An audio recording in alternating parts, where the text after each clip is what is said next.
코로나 이후 쏟아지는 물량에 우리 택배기사들은 웃을 수도 울 수도 없게 됐습니다. 하루 일하는 시간은 별 보고 나와서 달 보고 들어가는 정도? 저는 세상에 택배를 배달하잖아요. 네, 옥천입니다. 근데 뉴스공장은 제게 세상을 배달해 주더라고요.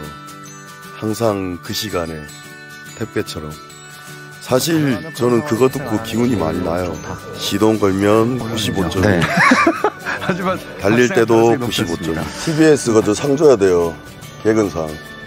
TBS가 일할 수 있게 여러분이 일 해주세요. TBS 유튜브 100만 구독 캠페인. 일합시다. TBS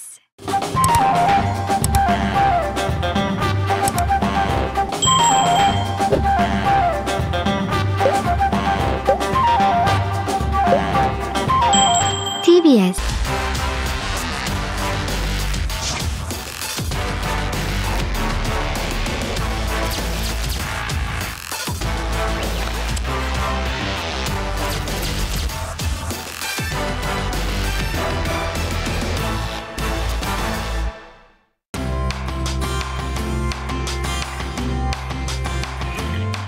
요즘 날이 그래서 그런지 통이 맛이 없다.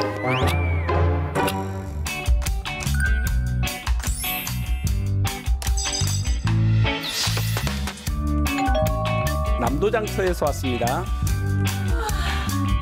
여기 이렇게 들어가서 이렇게.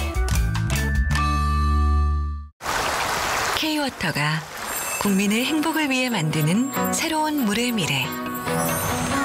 자연과 사람이 함께하는 우리 강을 만들고 깨끗하고 안전한 수돗물을 공급하고 디지털 기술로 재난으로부터 국민을 보호하며 기후변화에 대응하는 신재생 에너지와 물산업 생태계 혁신으로 일자리를 늘리는 세계 최고의 물종합 플랫폼 기업 K-워터. 세상의 행복을 수놓다. 월드탑 K-워터.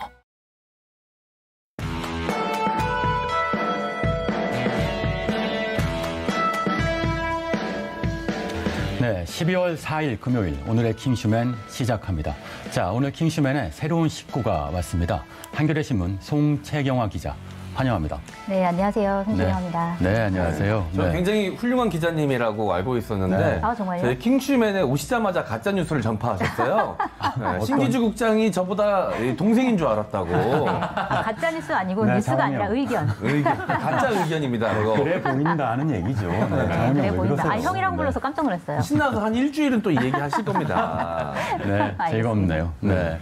네, TBS와 인연이 깊다고 들었습니다. 뉴스공장의 원년 멤버시라고요? 네, 처음 뉴스공장 시작할 때 아침 브리핑 코너 있잖아요. 거기서 네. 같이 하자라는 제안을 받고 3개월 정도 같이 했었거든요. 그래서 네. 그때 김호준 공장장이 좀 추천을 해가지고, 왜냐하면 전에 한겨레 TV에서 이제 김호준의 파파이스라는 프로그램을 같이 진행을 했었거든요. 그랬군요. 네, 네. 그런 인연이 있어서 네. 같이 좀 하게 됐었습니다. 3개월만 하고 그만두신 걸 굉장히 후회하셨다는 이야기를 제가 들었습니다. 그거 가짜뉴스입니다. 전혀 후회 안 하셨다고요?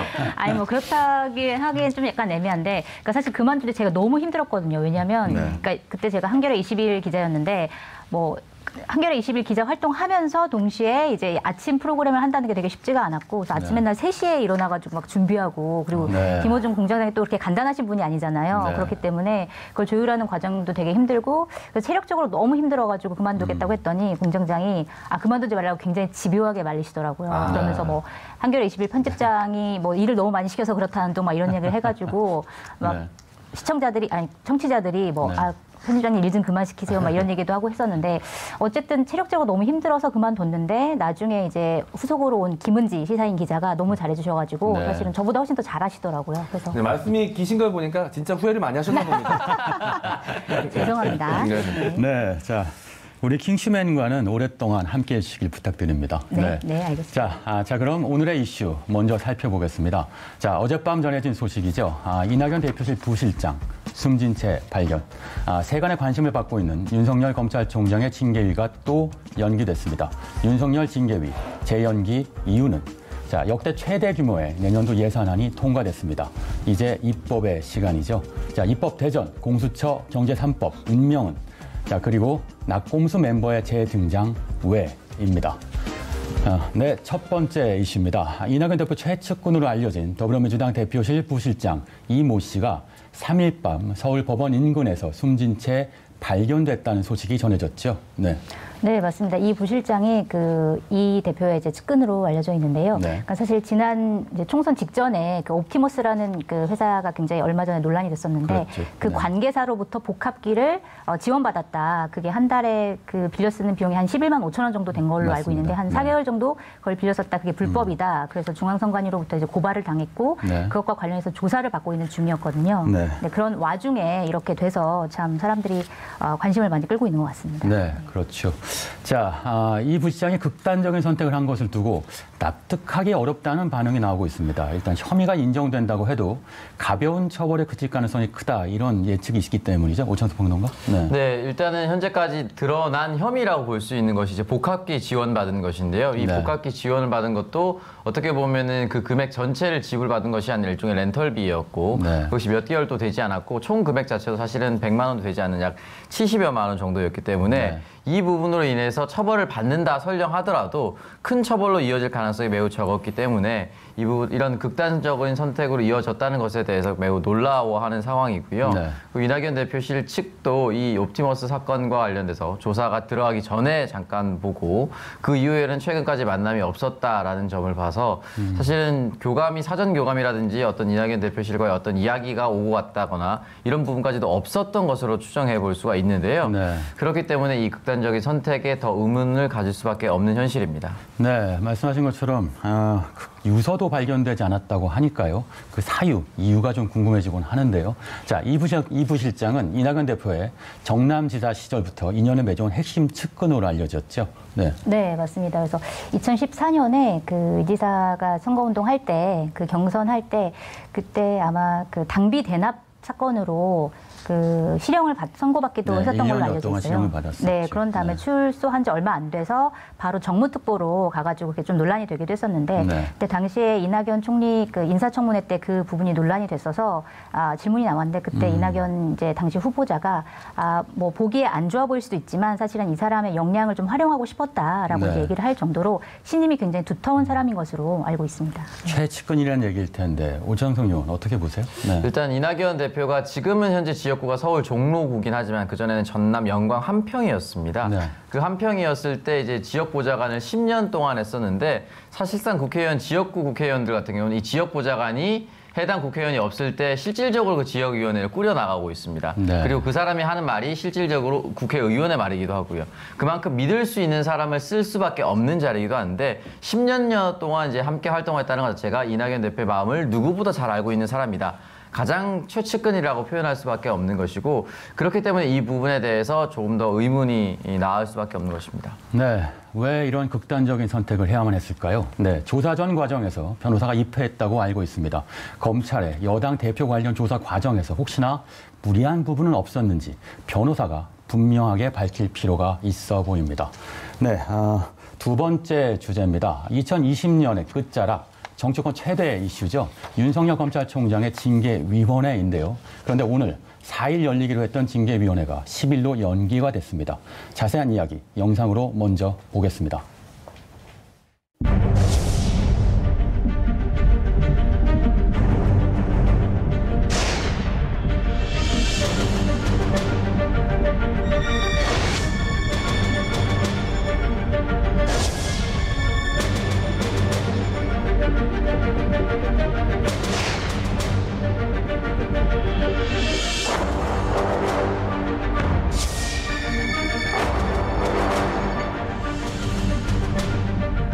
문재인 대통령은 윤석열 검찰총장에 대한 법무부 징계위원회 운영과 관련해 절차적 정당성과 공정성이 매우 중요하다고 강조했습니다.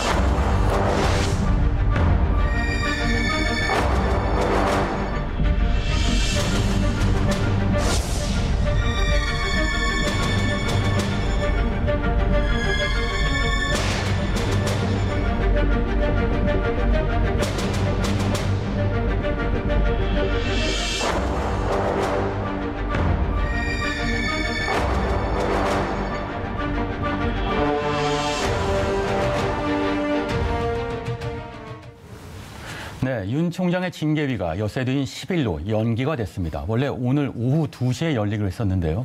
이미 2일에서 4일로 한 차례 미뤄졌던 기일인데 이번에 또 한 번 연기가 됐습니다. 송 기자님, 왜 이런 겁니까?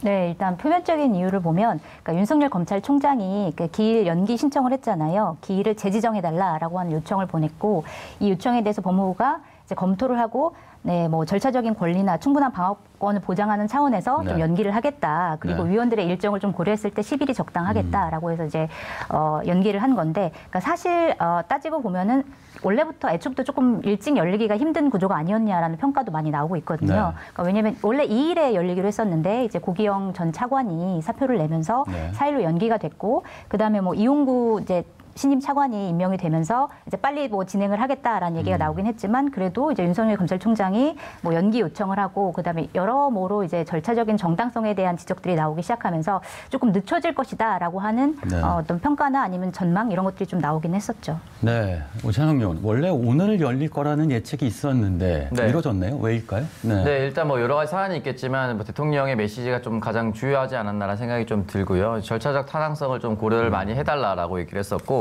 사실은 이제 검찰에 대한 내용 중에 이제 공소제기 또는 공소제기에 포함되는 것이 징계위 사안이기도 합니다. 형사소송법 269조에 나와 있는데요. 최소 5일까지는 이제 사전 고지가 되어야 합니다. 그렇기 때문에 12월 2일에 열렸기로 했기 때문에 근데 그 당시 또 연기가 됐기 때문에 최소 5일이 지나려면 12월 7일입니다. 그렇기 때문에 가장 빠르게 당겨도 12월 8일이거든요. 그렇기 때문에 윤석열 검찰총장도 8일 이후에나 가능하다라고 이제 충분한 방어권을 보장했었고 법률적 절차를 따르라고 얘기를 했었고 이 8일 이후인 10일로서 이제 법무부가 이제 날짜를 잡은 것이죠. 네, 절차적 정당성을 세심하게 따지고 있다.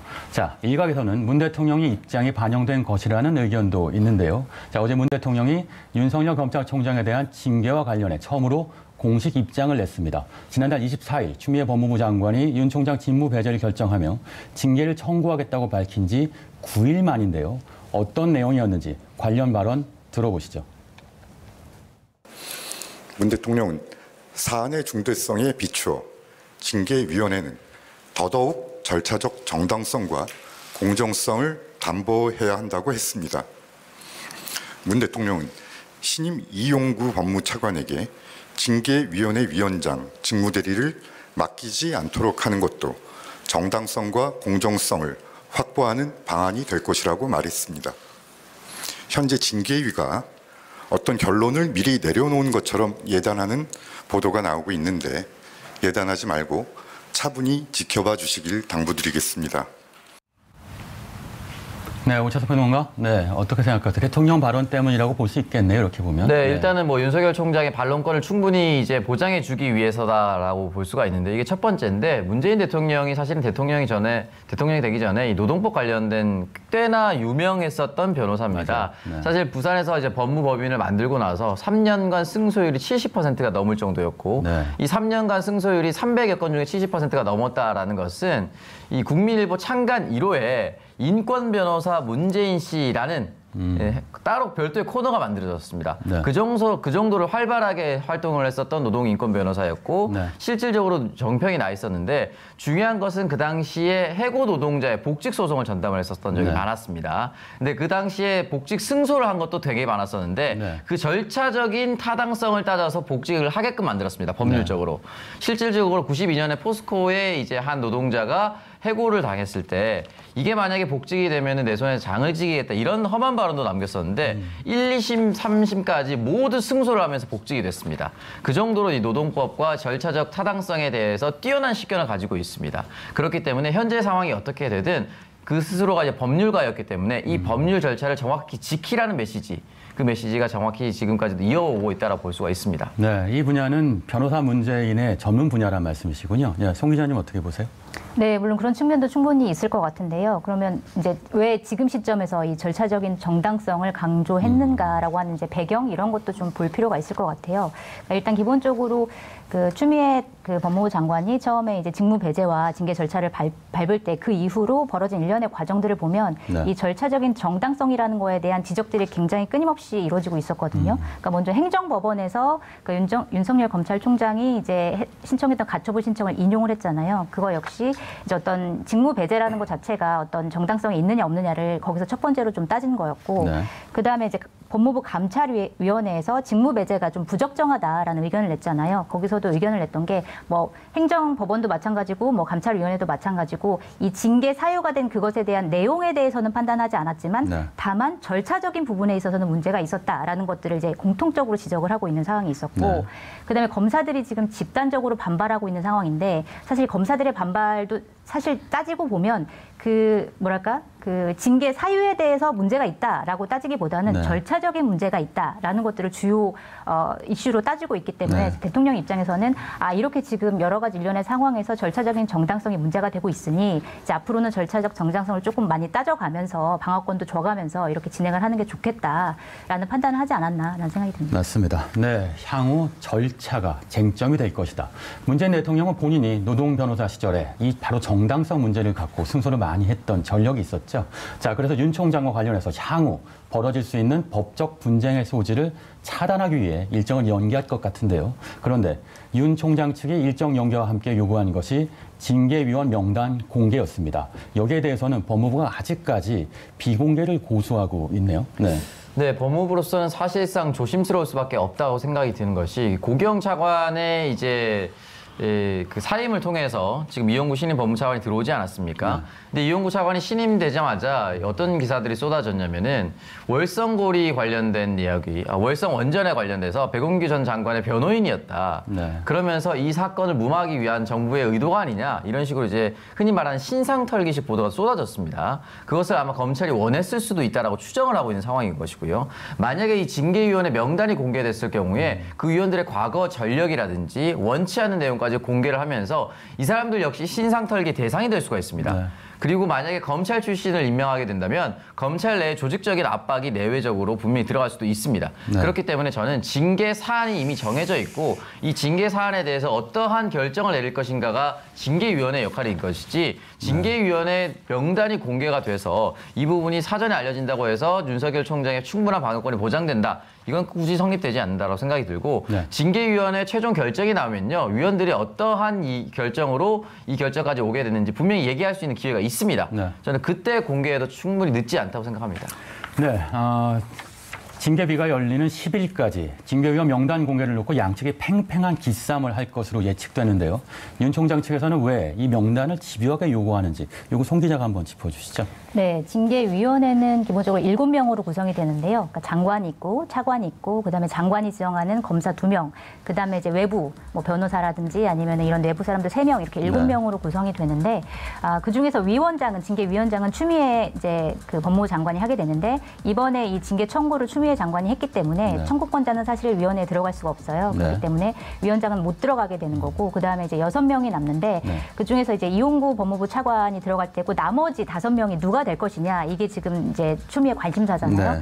근데 이 중에서 만약에 이제 검사 중에 1명으로 들어갈 것이라고 예상이 되는 심재철 법무부 검찰국장 같은 경우에는 그러니까 윤석열 검찰총장 측에서 이제 재척 사유가 있다라고 이제 계속 주장을 하고 있는 상황이거든요. 네. 뭐 예를 들어서 그 징계 사유 중에 하나인 판사 사찰 의혹이 있는데 거기서 그 판사 사찰 의혹을 제보한 사람이 바로 심재철 검찰국장인데 네. 이 제보한 사람이 이거에 대해서 뭐 뭔가 판단을 하는 게 적정하냐라는 네. 부분에서 이제 재척 논란이 있는 거고 그다음에 이용구 신임 차관 같은 경우에도 그 월성 원전 관련된 사건에서 그 핵심 피의자인 백운규 전 산업부 장관을 변호를 했었다라고 하는 과거가 있잖아요. 지금은 물론 안 하고 계시지만 이것도 일종의 재척 사유로 그쪽에서 주장을 하고 있는 것이기 때문에 네. 이렇게 징계위원들의 면면이 드러날 경우에 이런 재척, 기피 신청 이런 것들을 하기 위한 하나의 전략이 아닌가라는 생각이 듭니다. 네, 이렇게 징계위원회를 놓고 치열한 양측의 삿바싸움이 이어지고 있는데요. 자, 이용구 법무부 차관을 제외하고 징계위원 5명이 공개되지 않은 상황입니다. 이 중 외부위원 3명에 윤 총장의 운명이 달렸다고 해도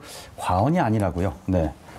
네, 맞습니다. 네. 일단은 징계위원회가 열렸을 때 당연직으로 징계위원장은 원래는 이제 법무부 장관이 맡기로 되어 있긴 한데요. 법률적으로 만약에 징계를 청구한 사람이 징계위원장을 맡게 된다면 형평성의 논란, 공정성의 논란이 있기 때문에 법률적으로 직무대리를 맡기게끔 되어 있습니다. 그렇기 때문에 이 직무대리를 맡을 위원장이 누가 될 것이냐가 일단 초미의 관심사고요.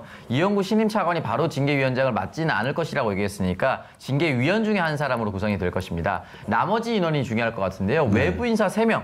그리고 검사 측 인원 2명을 추미애 장관이 지명하게 되어 있습니다. 그렇기 때문에 아무래도 추미애 장관이 지명하는 사람은 추미애 장관과 뜻을 같이 할 확률이 높고 이용구 차관과 함께 동일한 표를 던질 가능성이 높습니다. 그렇다면 나머지 외부위원 3명이 굉장히 중요하게 될 텐데 그렇죠. 이 3명이 만약에 다른 의견을 택한다라고 했을 때는 3대3 동수가 또 될 수가 있습니다. 그렇다면 최종 결정은 이제 직무대리를 하는 이제 위원장이 결정할 수가 있게 되고 이 부분은 이전에 이재명 지사의 파기환송심 판결을 볼 때도 동수나 비슷한 의견이 나왔을 때는 마지막 최종적으로 대법원장이 많은 쪽을 편에 서면서 최종 결정을 내리게 되어 있습니다. 이번도 마찬가지라고 저는 생각이 드는데 그래서 외부위원 3명을 어떻게 선임할 것인지 그리고 외부위원 중에 어떻게 그 사람을 위원장으로 선택해서 공정한 결과까지 이어갈 것인지 이것이 가장 중요한 과제라고 생각할 수가 있습니다. 네, 끊임없는 절차와 자격 논란 이런 게 어쩌면 지나친 정치의 사법화가 아닐까 싶기도 합니다. 자, 이런 가운데 어제 오전 추미애 법무부 장관이 자신의 SNS에 고 노무현 대통령 영정사진과 함께 글을 올렸습니다. MC 장원 의원 어떤 내용입니까? 네, 추미애 장관은 누구보다도 이 검찰 개혁을 원했던 대통령이었던 노무현 전 대통령의 영정사진과 함께 장문의 글을 본인의 SNS에 올렸는데요. 글의 주된 내용은 검찰 개혁의 필요성 그리고 법무부 장관인 자신이 이 임무를 완수해야 되는 이유에 대해서 적어놓은 내용이 주된 내용이었습니다. 이 중 일부를 좀 전해드리자면 이제 대한민국 검찰을 인권을 수호하는 검찰로 돌려놓을 것입니다. 제 식구나 감싸고 이익을 함께하는 재편에게는 유리하게 편파적으로 자행해온 검찰권 행사를 차별 없이 공정한 법치를 행하는 검찰로 돌려놓을 것입니다. 흔들림 없이 전진할 것입니다. 두려움 없이 나아갈 것입니다. 동해 낙산사에서 고 노무현 대통령님 영전에 올린 저의 간절한 기도이고 마음입니다. 라는 내용이 담겨져 있었습니다. 네, 송 기자님 이거 어떻게 해석하세요? 네.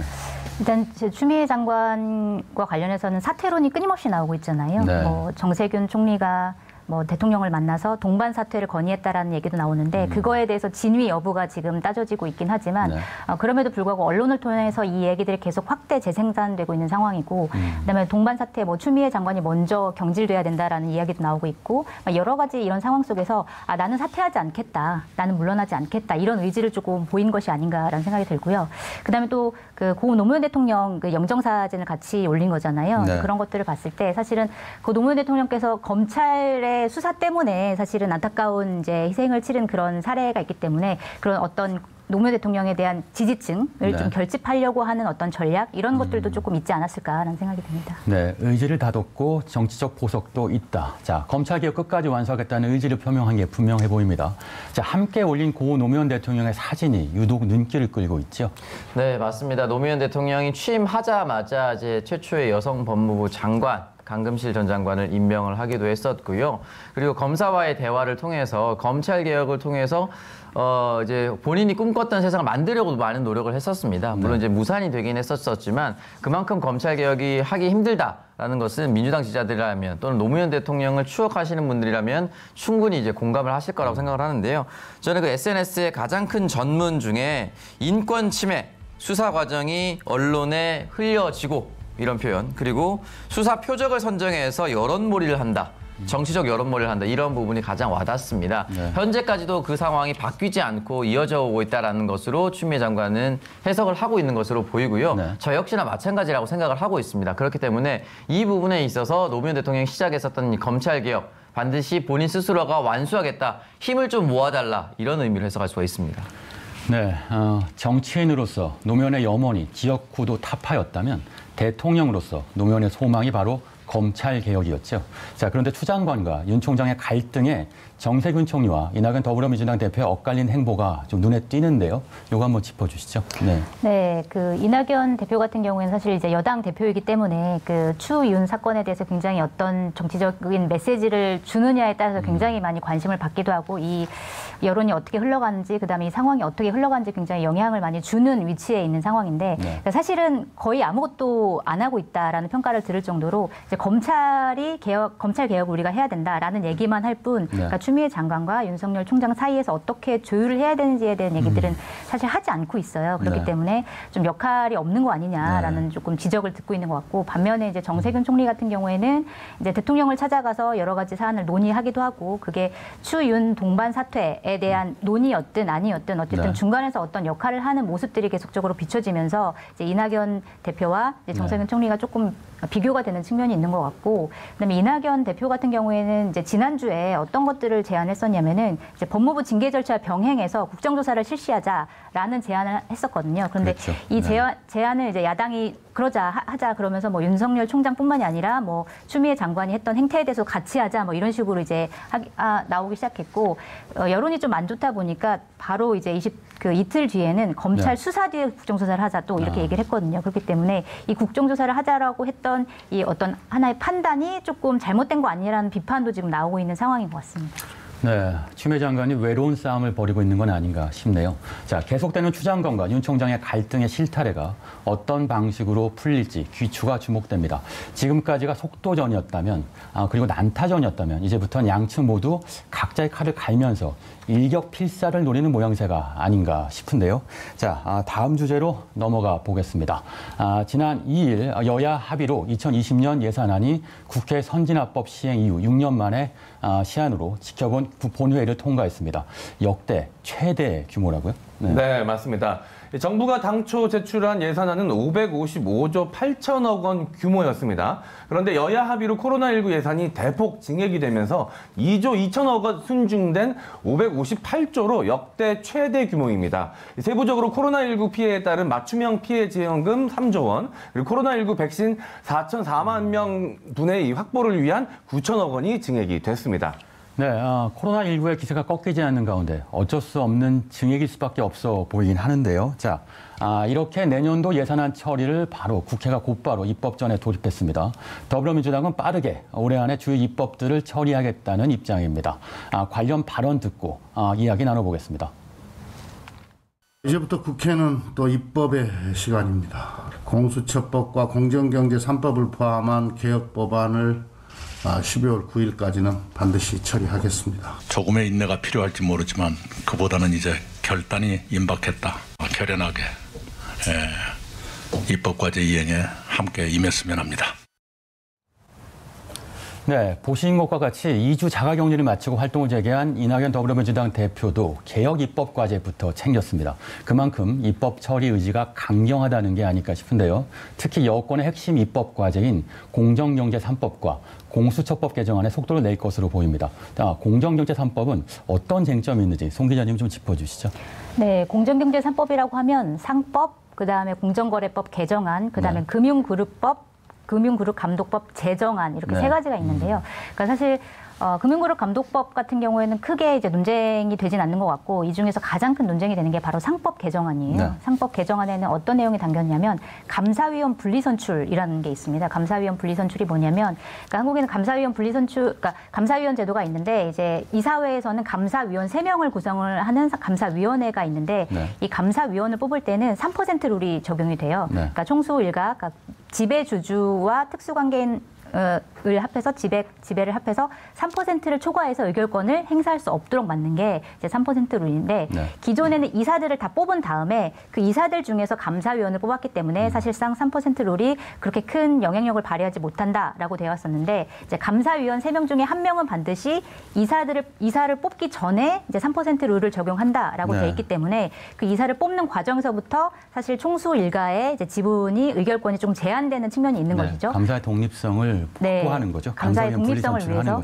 그런 것들을 하는 건데요. 이제 이것과 관련해서 재계에서 굉장히 우려를 제기하고 있는데요. 재계에서는 이렇게 되면 독립된 이사가 한 명이 들어오게 되면은 이제 이게 뭐 투기 자본의 먹잇감이 된다, 우리가 뭐 기밀이 유출이 된다, 이런 논리를 들어가지고 지금 굉장히 강력하게 반대를 하고 있는데요. 이런 것들이 아마 쟁점이 되지 않을까라는 생각이 듭니다. 네, 뭐 야당은 이게 기업 규제 3법이라고 얘기하는데요. 사실은 기업 경영 선진화 3법이라고 불러야 하지 않을까 싶습니다. 자, 그리고 최대 뇌관 중에 하나, 바로 공수처법이 아닐까 싶은데요. 지난주 4차 공수처장 후보 추천위가 끝내 파행이 됐는데 공수처법 연내 처리 가능할까요? 가능하도록 만드는 게 이제 민주당 민주당의 역할이라고 저는 생각을 하고요. 이제는 이제 민주당의 의무라고도 생각을 합니다. 이렇게까지 오랫동안 끌었는데 민주당이 실질적인 결과를 올해 안에 만들지 못하게 된다면 민주당 지지자들도 실망을 할 것이고요.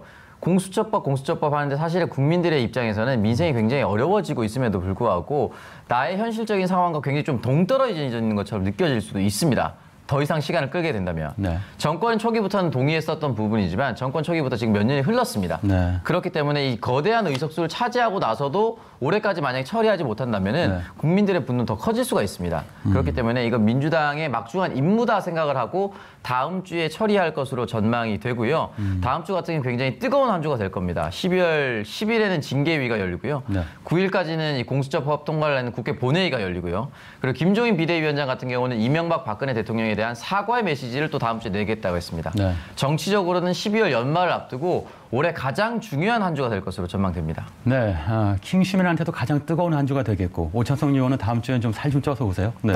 그렇습니다. 드디어 제가 라면을 먹을 수 있을 것 같습니다. 알겠습니다. 운명의 한 주군요. 자, 송 기자 어떻게 생각하세요? 네, 저도 비슷한 의견인데요. 사실 지금 추미애 장관과 윤석열 검찰총장이 대치하고 있는 가장 큰 이유 중에 하나가 검찰 개혁이잖아요. 검찰 개혁 중에 가장 중요한 제도 개혁 중에 하나가 사실 공수처 설치이기 때문에 그러니까 민주당 입장에서는 우리가 검찰 개혁을 해야 되는데 그래서 이런 갈등이 지금 벌어지고 있는데 이런 제도마저 사실은 통과시키지 못한다고 하면 또 여러 가지 비판을 들을 수 있는 상황이기 때문에 어떻게 해서든지 9일 안에 이 공수처법을 통과시키려고 하지 않을까라는 생각을 좀 해봅니다. 네.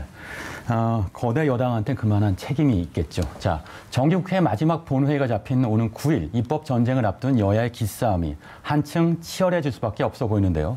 정기국회 마지막 날 어떤 법안들이 본회의를 통과할 수 있을지 이것도 한번 짚어보죠. 네, 앞서 말씀드렸던 공정경제 3법 그리고 공수처법 당연히 들어가게 되어 있고요. 이 공수처법과 함께 통과되어야 될 것이 이제 경찰법입니다. 이 경찰법의 주요 내용은 결국 이제 자치경찰제를 시행을 하는 것이고 흔히 말해서 검경 수사권 조정. 경찰 쪽에서는 이걸 수사구조 개혁이라고 얘기를 합니다.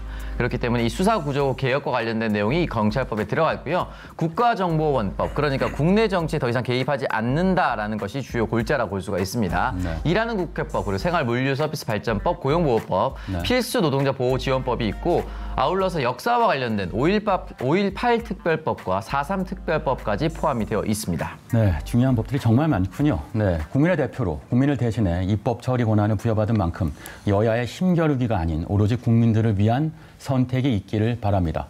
입법의 시간이 정말 얼마 남지 않았습니다. 모두 중요한 법입니다만 택배 과로사를 막아줄 생활물류법 같은 민생 관련 법안은 반드시 통과되길 바라봅니다. 정치는 언제나 개혁 그리고 민생의 양날개로 날기 때문이죠.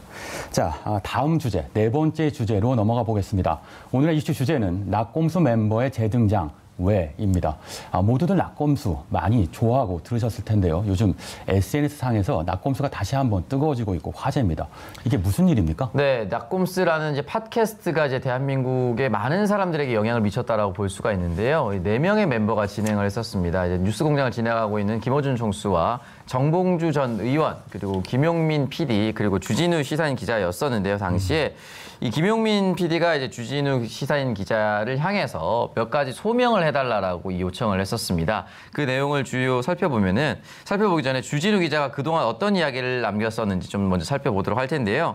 지난 11월 26일 KBS 라디오 프로그램 중에 참여연대나 진보적인 단체들 그리고 정의당에서도 추미애 장관이 너무한 거 아니냐고 이야기를 한다.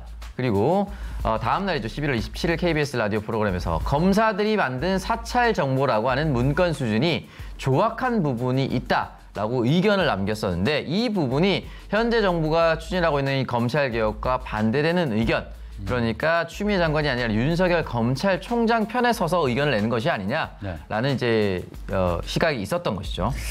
네, 이런 얘기들이 나오니까요. 마치 기다렸다는 듯이 야당 인사들이 발언이 줄을 이어지고 있습니다. 어떤 내용들이 있는지 M 의원이 한번 짚어주시죠. 네, 앞서 말씀하신 것처럼 정말 기다렸다는 듯이 이 야권의 인사들 그리고 여권에 대해서 부정적인 견해를 갖고 있는 인사들이 비판적인 의견을 쏟아냈는데요. 먼저 김근식 국민의힘 당협위원장 위원장의 발언부터 전해드리도록 하겠습니다.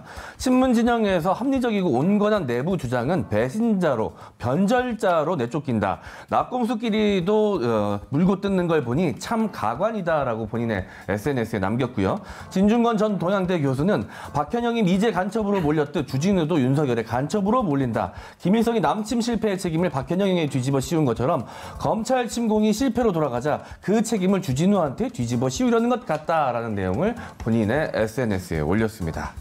네, 일부 언론들도 이와 관련된 기사들을 많이 뽑았죠. 자, 어떤 기사 제목들이 뽑혔습니까? 네, 앞서 말한 두 사람의 내용과 크게 다르지 않은 내용들로 헤드라인을 이제 구성을 했었는데요. 이제 주로 보수 언론들이 이런 자극적인 헤드라인을 많이 뽑아냈습니다. 중앙일보 같은 경우는 윤 감싼 주진우, 그러니까 윤석열 총장을 감싼 주진우, 그런 그를 때린 김용민, 낙곰수가 찢어졌다라고 이야기를 남겼고요. 또 금가는 낙곰수, 윤석열 편드는 주진우를 김용민이 때렸다라고 조선일보는 또 보도를 한 상태입니다. 그러니까 이 두 사람의 분열, 그리고 진보의 전체 거대한 분열, 이런 식으로 이제 표현하기 위해서 자극적인 헤드라인이 많이 사용됐다는 것을 알 수가 있습니다. 네, 분열하길 원하는 부채질 같은 것일 텐데요. 자, 송 기자님, 한겨레 신문 찾아보니까 관련된 기사가 한 줄도 없던데 이건 왜일까요? 네. 제가 편집국장이 아니기 때문에 네, 농담이고요. 네. 그러니까 사실 이 갈등 자체는 그러니까 신문이 뭔가를 보도를 할 때는 이게 공익성에 있느냐 없느냐를 가장 먼저 또 따지잖아요. 네. 그러니까 물론 공익성이 없다고 하더라도 사람들이 이제 관심 있는 거는 또 보도를 하기도 하지만, 그러니까 사실은 보도를 했을 때 갈등만 부추기는 경우, 그 다음에 그게 딱히 의미가 없는 경우, 그런 경우에는 사실 보도를 안 하는 게 맞는 것 같고요.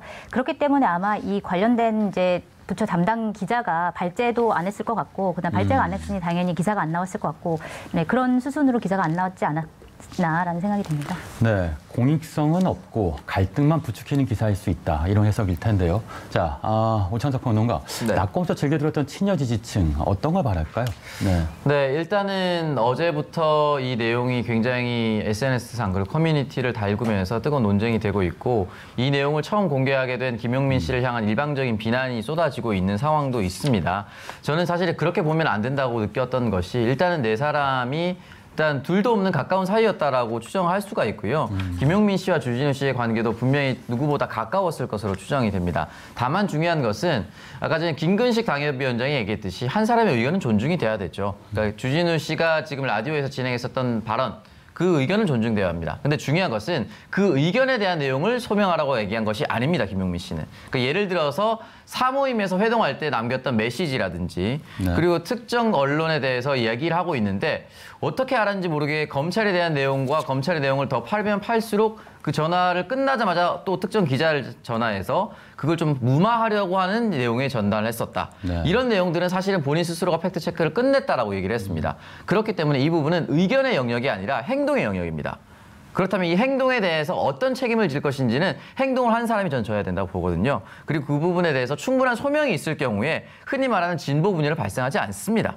그렇기 때문에 이 부분에 대해서 또 김용민 씨가 공개적으로 본인이 욕먹을 것을 알면서도 불구하고 용기 있게 얘기를 했기 때문에 주진우 기자 역시는 용기 있게 본인의 답변을 한다라고 했을 경우에 네. 충분히 이건 분열로 가지 않고 봉합의 양상으로 갈 수가 있고요. 네. 충분히 그 행동에 대한 이유를 또 많은 국민들이 궁금해하실 겁니다.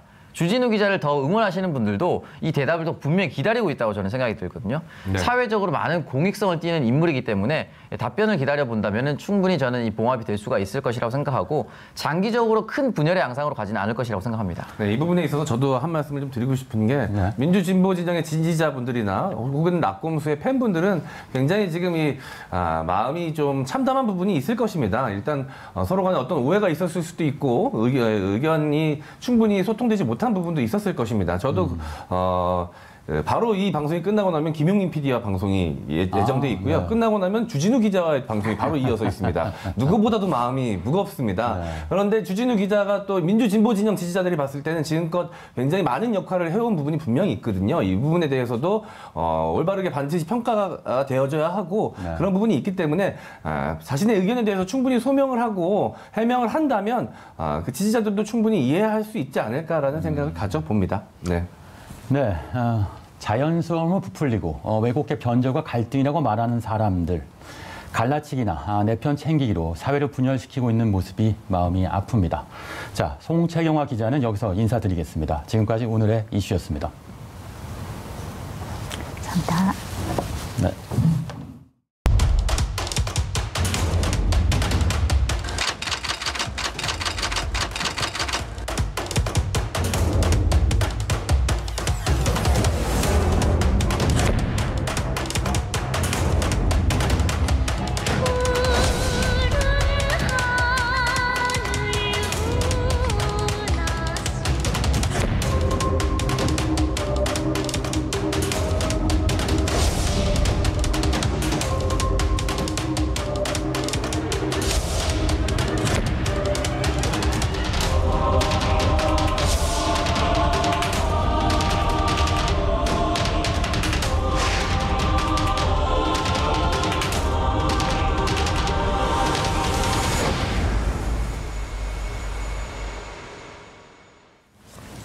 네, 얼마 전 인터넷에서 중국 김치가 김치의 국제 표준으로 등록됐다며 논란이 됐는데요.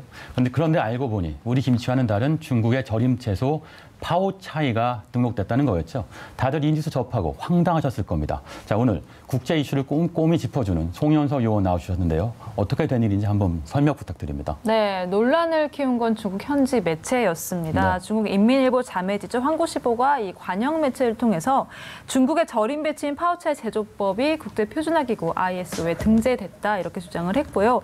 마치 파오차이가 김치를 대신해서 정말 이 국제 표준된 것처럼 소개를 한 겁니다. 그리고 이 한국이 파오차이 종족이란 주장이 이미 유명무실해졌다 이렇게 주장하기도 했습니다. 네, 파오차이 처음 들어보신 분들도 좀 있으실 텐데 대체 어떤 건지 한번 짚어주세요. 네, 뭐 결론부터 말씀드리자면 김치하고는 전혀 다른 음식입니다. 굳이 우리나라 음식과 좀 비교를 하자면 치킨 먹을 때 많이 드시는 절임무?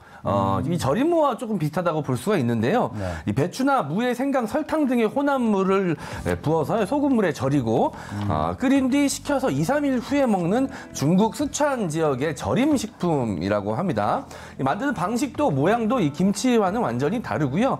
파오차이는 이 소금에 절인 채소를 바로 발효하거나 끓인 뒤에 먹는 염장 채소로 김치보다는 아까도 말씀드렸다시피 이 피클에 좀 가깝다라고 볼 수가 있을 것 같습니다. 네, 이 파오차이 관련돼서 국제적인 기준이 좀 있죠? 오찬석 평론가님 한번 짚어주세요. 네, 일단 이 파오차이에 관련된 국제 기준이 이미 나와 있고요. 김치에 대한 국제 기준도 나와 있는데 일단 BBC에서 이런 이야기를 남겼습니다.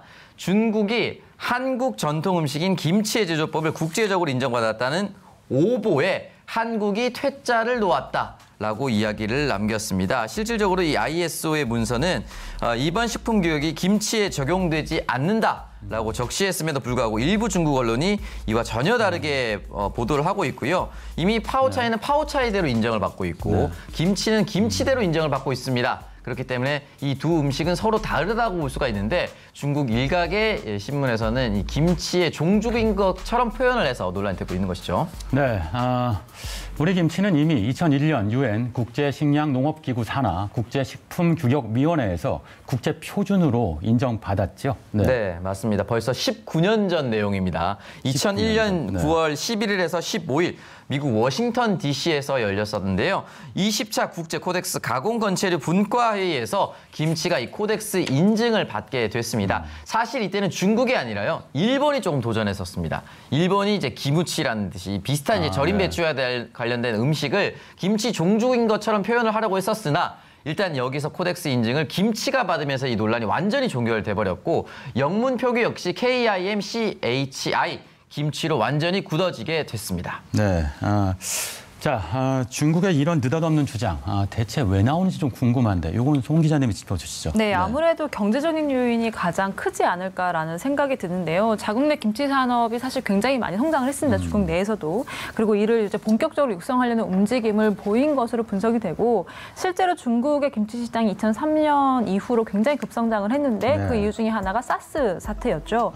당시에 이 사스 바이러스가 중국과 동남아시아에서 굉장히 기승을 부렸는데 반면에 한국에서는 한국에서는 비교적 피해가 좀 적었습니다. 당시에 이 사스 관련해서 김치가 사스 특효약으로 이제 주목이 받기 시작했던 거고요. 2000년대 후반에 중국에서 한국으로 수출하는 김치량이 굉장히 많아졌습니다. 네. 그러면서 이제 중국 내에 김치 공장도 많이 생겼고 그러면서 김치 생산량이 많이 늘어난 것도 그 영향 중에 하나라고 볼 수 있습니다. 네, 김치가 사스 특효약이다.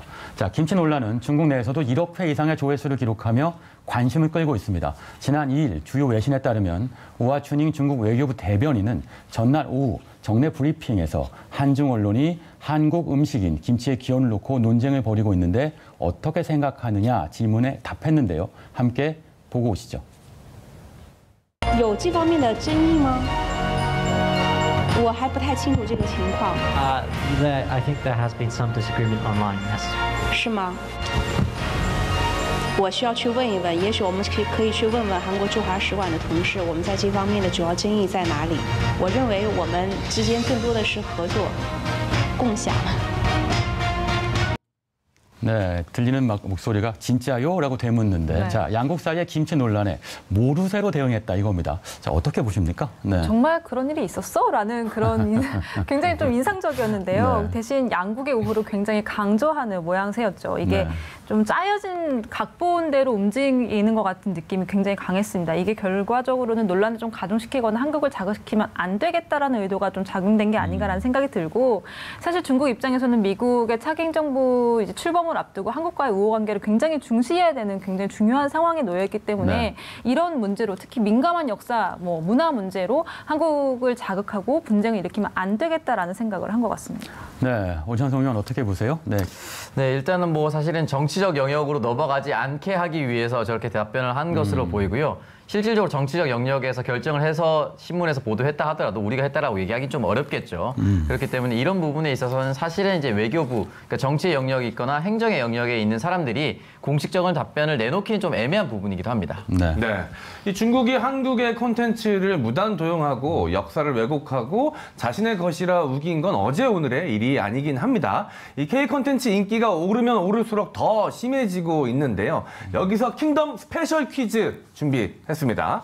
자, 다음 중 중국이 한국 방송을 표절, 베끼기 한 프로그램들의 이름을 알려드릴 텐데요. 과연 어떤 방송을 따라했는지 오창석 의원이 원래 한국 프로그램의 제목을 맞춰보시기를 바라겠습니다. 네. 맞출 자신 있으십니까? 네. 네. 자, 그럼 보기 드리도록 하겠습니다. 자, 1번 극한 도전. 이건 너무 뻔뻔하네요. 예. 자, 2번 너와 나의 매니저. 자, 그리고 3번 자, 친애적 객잔이라는 제목의 중국 프로그램들이 있습니다. 자, 원래 한국 프로그램의 제목은 무엇일까요? 오창석 의원? 네, 일단 극한 도전은 사실은 이 도전이라는 단어가 너무 크게 와닿아서 결국은 아마 무한도전을 표절한 것이 아닌가라는 생각이 좀 들고요. 네. 너와 나의 매니저는 매니저들과 어쨌든 연예인이 같이 나온다는 거 아니겠습니까? 네. 누가 봐도 이제 매니저와 연예인이 같이 나오는 프로그램 전지적 참견 시점 이런 느낌이 될 수밖에 없고 마지막은 저는 사실은 잘 모르겠습니다. 네. 저는 단어 자체를 굉장히 좀 생소하고 친애적 객잔, 신용문 객잔 뭐 이런 건 들어봤었는데 친애적 객잔은 사실 잘 모르겠습니다. 선술집 이름 같기도 하고 이건 잘 모르겠습니다. 이 객잔 힌트를 좀 드릴게요. 객잔이 숙박시설이란 뜻입니다. 숙박입니까? 네. 효린의 민박이군요. 역시 영특합니다. 힌트 잠깐만 줬더니 바로 맞추네요. 맞습니다. 이 극한도전은 무한도전을 베끼게 한 것이고요. 다른 채널에서는 진심영웅, 도전자 연맹으로도 방송이 되기도 했다라고 합니다. 영재 발굴단은 신기한 아이, 백년손님 자기야는 사이가 찾아왔다. 그리고 레츠고 시간탐험대라는 프로그램은 우리 타임슬립 합시다 등 여러 개가 섞여 있네요. 한두 개를 섞은 게 아니네요. 자, 표절한 프로그램의 이 숫자도 어마어마합니다. 예. 한국의 이 콘텐츠 진흥원이 조사한 국내외 프로그램 포맷 권리 침해 사례에 따르면요. 20차례 한국 예능 프로그램 18편에 대해 20차례 무단 도용 등 이 권리 침해가 발생이 됐고요. 이 중 19건이 중국 방송국에 의해서 이루어졌다라고 합니다. 중국이 2016년 이 한한영이라는 이름으로 한국 콘텐츠 수입과 교류를 막았지만 예능 프로그램 포맷을 무단 도용하는 사례는 계속해서 이루어져 왔다라고 합니다. 네, 베끼는 데도 성의가 있어야 한다는 저희 고등학교 선생님 때 말씀이 떠오르네요. 네. 그리고 또 하나는 중국판 킹슈맨 생길까요? 저는 그게 너무 걱정되는데. 네. 자, 반복되는 중국의 도발 행동, 적극적 대응이 어렵다고 하던데 어떤가요? 네, 현재까지는 법적인 규제가 좀 어려운 상황이긴 합니다. 한국에서 대비해서 중국에서 이제 인기를 끌은 아이돌들마저도 이렇게 좀 도용된 프로그램에 출연하는 사례가 점점 더 많아지고 있고요. 또 소속사 입장에서는 한국보다 훨씬 더 많은 출연료를 주는 이런 중국 프로그램의 섭외를 언제나 거부하기는 좀 어려운 상황이기도 하고요. 게다가 중국의 영토 분쟁이나 뭐 홍콩 민주화 시위 관련된 문제 등 같은 이제 정치적 분쟁과 관련해서도 중국 아이돌, 이게 한국에서 활동하고 있는 중국 출신 아이돌들에게 정치적인 발언을 요구하는 일까지 좀 잦아지고 있거든요. 그렇기 때문에 일각에서는 이 세계적으로 뻗어나고 있는 이 K 콘텐츠에 대해서 이제 중국이 좀 숟가락을 하나 얹으려고 하는 게 아니냐, 이런 우려까지 내놓고 있습니다. 네. 네, 최근에 또 황당한 소식을 하나 접하기도 했습니다. 중국이 하다 이제는 사람까지 빼앗으려고 시도한다는 의혹이 일고 있습니다. 이 중국 최대 포털 사이트에 올라온 이 축구 선수죠. 손흥민 선수 관련 기사에는 그가 중국인이라는 댓글이 쏟아졌습니다. 한 네티즌은 손흥민의 가계도를 분석하니 그가 순수 중국인으로 나타났다라고 이야기를 했는데, 그러면서 그를 중국 국가대표팀으로 추진해야 한다라고 덧붙였습니다. 해당 댓글은 다른 네티즌의 추천을 많이 받은 베스트 댓글로 올라섰는데요. 손흥민은 밀양 손씨로 경상남도 밀양시 를 본관으로 하는 한국의 성씨로 알려져 있습니다. 너무나도 당연한 이야기죠. 이 손흥민이 해외 무대에서 맹활약을 하자 손흥민마저 이 중국인이라고 우기기 시작한 것입니다. 네, 정말 말이 안 되죠. 네, 중국의 우기기 어디까지 갈까요? 자, 중국의 우기기 김치뿐만이 아닙니다. 아리랑에 이어 한복, 판소리, 동요, 반달까지 다 열거하기가 벅찰 정도인데요. 이렇게 중국이 원조라고 주장이 계속되고 있는데, 고구려, 발해 등 동북 삼성에서 일어난 모든 것을 자국 역사로 편입해버리는 것, 동북공정을 연상시키고 있네요. 네, 한때 저희도 동북공정에 대한 이야기가 굉장히 많았고, 중국 현지에서는 동북공정을 부정하는 역사학자가 증발해버리는 사건이 있기도 했었는데요. 이 동북공정이라는 게 2002년부터 중국이 동북 삼성, 그러니까 랴오닝성, 지린성, 그리고 헤이룽장성의 역사와 문화를 연구하는 그런 프로젝트입니다. 네. 그런데 이 고구려 발해 같은 중국 영토 내에서 일어났던 과거의 역사를 자신들의 역사로 편입시키려는 노력의 일환으로 볼 수가 있는데, 이 소수민족의 조선족을 앞세워서 이런 문화적인 프로젝트를 계속 진행을 하고 있고, 그리고 이런 잣대가 계속 진행이 되면은 결과적으로는 사실 아시아 고유의 문화라는 게 없어질 수밖에 없는 상황이거든요. 그렇기 때문에 왜곡 우려라는 게 나오는 거죠. 네, 한국만의 문제가 아니고 아시아 전체 문제라는 말씀 같네요. 네. 자, 왜곡에도 흔들리지 않는 방법, 우리는 어떻게 맞서야 할까요? 오창석 의원? 네, 일단 사실은 이제 과거처럼 정보가 단절된 시대가 아니기 때문에 온라인을 통해서 얼마든지 정보 크로스 체크가 가능합니다. 팩트 체크가 가능하기 때문에 여기에 더해서 우리나라 것은 우리나라 것이다라고 하는 홍보, 이것 역시 저는 정말 중요하다고 생각이 듭니다. 네. 자, 우리는 우리 것이다. 우리도 우리 것이라고 정확하게 우겨야 되겠죠. 자, 오늘 중국 어디까지 우길래를 주제로 얘기 나눠봤습니다. 오늘의 킹덤 오록 이렇게 제시해 봅니다. 도 넘은 대륙의 문화 훔치기, 역사의 진실은 바꿔질 수 없다. 여러분도 한 번쯤 생각해보는 시간을 가졌으면 합니다. 자, 최근 국내 코로나 확산이 심각해지고 있습니다. 관련해서 엠요원 현재까지 확진자 관련 코로나 속보 전해주시죠. 네, 중앙방역대책본부는 오늘 0시 기준 코로나19 신규 확진자가 540명 늘어 누적 확진자 수 35,703명이라고 밝혔습니다. 이 중 국내 발생 환자 수는 516명이고요. 서울 발생 환자 수는 260명대입니다. 네. 신규 확진자 수가 629명이고요. 지역 발생은 600명이네요. 600명대가 됐군요. 굉장히 심각한 상황이네요. 죄송합니다. 다시 말씀드리도록 하겠습니다. 신규 확진자 수는 629명이고요. 국내 발생자 수는 600명, 누적 확진자 수는 36,332명, 그리고 서울 발생 환자 수는 295명이고요. 3월 대이행 이후 첫 600명대를 기록했습니다. 네, 600명대 심각한 상황입니다. 네, 오늘의 킹슈맨 마무리할 시간입니다. 최근 뉴스타파와 미디어오늘이 검찰을 출입하는 법조 기자단의 폐쇄성을 문제 삼고 나섰죠. 검찰과 악어 그리고 악어새 같은 관계를 맺어온 이른바 법조 기자단 카르텔. 검찰 개혁을 둘러싼 국민 여론을 왜곡시키는 주범이 아닐까요? 저희는 다음 주 월요일 오전 9시에 다시 찾아오겠습니다. 함께해 주신 여러분 고맙습니다.